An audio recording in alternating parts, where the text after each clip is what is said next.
कमरे में सन्नाटा था, लेकिन ये साधारण सन्नाटा नहीं था। ये वो खामोशी थी जो बोलने वालों से ज्यादा सुनने वालों को डराती है। दीवार पर टंगी घड़ी की सुइयां जैसे हर सेकंड किसी पुराने गुनाह की गिनती कर रही थी। अमन कुमार सामने खड़ा था।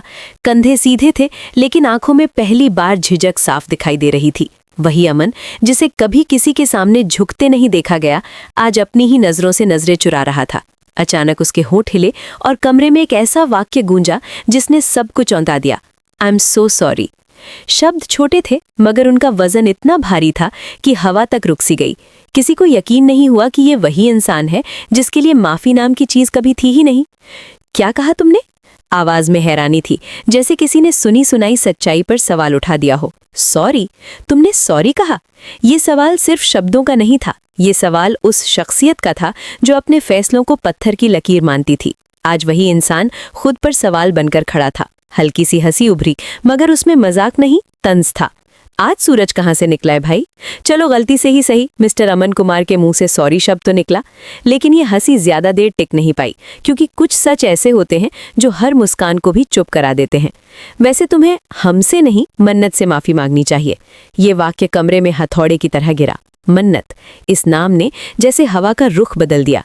जो कुछ भी तुमने उसके साथ किया है ना, उसके बाद 1000 बार माफी मांगनी चाहिए तुम्हें उससे। अमन का चेहरा सख्त हो गया, मगर आंखों में उभरती नमी उसकी हार बयां कर रही थी। वो कुछ कहना चाहता था, लेकिन हर शब्द गले में अटक कर रह गया। मैं जानता हूं, आवाज में कड़वाहट घुली थी, तुम ऐसा नहीं करोगे, क्योंकि अपने गुस्से, घमंड और गलत फहमियों से घिरा हुआ इंसान सच को कभी समझ नहीं पाता। ये शब्द अमन के दिल में सीधे उतर गए।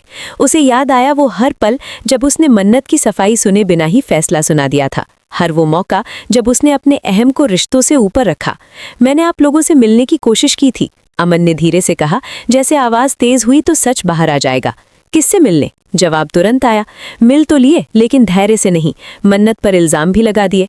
उस पल अमन को एहसास हुआ कि उसने सिर्फ मन्नत को नहीं, खुद को भी कटघरे में खड़ा कर दिया था। अब बाकी कौन बचा?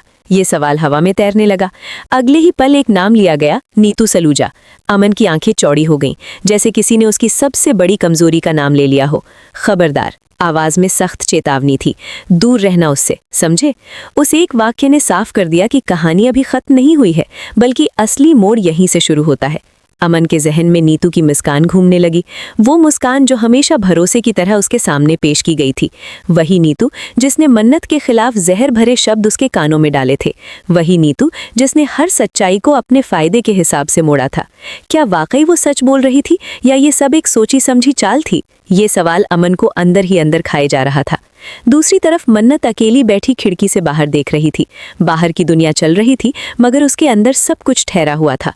उसे नहीं पता था कि अमन आज माफी मांग चुका है। उसे ये भी नहीं पता था कि उसका नाम एक बार फिर बहस की वजह बन चुका है। उसे बस इतना याद था कि कैसे एक दिन बिना सुने उसे दोषी ठहरा दिया गया था। अमन के लिए ये माफी सिर्फ एक शब्द नहीं थी, ये उस दीवार में पहली दरार थी जिसे उसने खुद बनाया था।